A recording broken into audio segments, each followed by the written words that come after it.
এই রেসিপিটা বানানোর জন্য প্রথমেই ছানাতে দিয়ে দিলাম 2 চামচ ময়দা, নুন আর চিনি। এবার সব কিছু ভালো করে মেখে নিয়ে বলের আকারে গড়ে নিলাম। এইভাবে সব বলগুলো বানিয়ে নিয়ে উল্টে পাল্টে লাল লাল করে ভেজে তুলে নিলাম।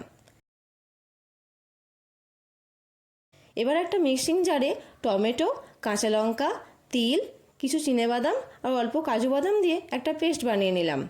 এবার ছানার বড়াগুলো যে তেলে ভেজেছিলাম ওই তেলেই জিরে আর জয়িত্রী ফোড়ন দিয়ে দিলাম। এবার দিয়ে দিলাম আদা বাটা, 1 চিমটে হলুদও ছড়িয়ে দিলাম যাতে আদার জলটা না ছেটকায়। এবার একটু ভাজা ভাজা করে নিয়ে দিয়ে দিলাম মানিয়ে রাখা পেস্ট। তারপর সব মশলাগুলো দিয়ে দিলাম। প্রথমেই দিলাম হলুদ গুঁড়ো, তারপর দিলাম জিরে গুঁড়ো, ধনে গুঁড়ো আর কাশ্মীরি লঙ্কা গুঁড়ো। এবার সব কিছু ভালো করে কষিয়ে জল দিয়ে দিলাম। এই সময় নুন আর চিনিও দিয়ে দিলাম। গ্রেভিটা একটু ফুটে উঠলে ছানার বড়াগুলো দিয়ে আরেকটু ফুটিয়ে গরম মশলা গুঁড়ো আর কসুরি মেথি ছড়িয়ে পরিবেশন করলাম ছানার বড়ার ডালনা।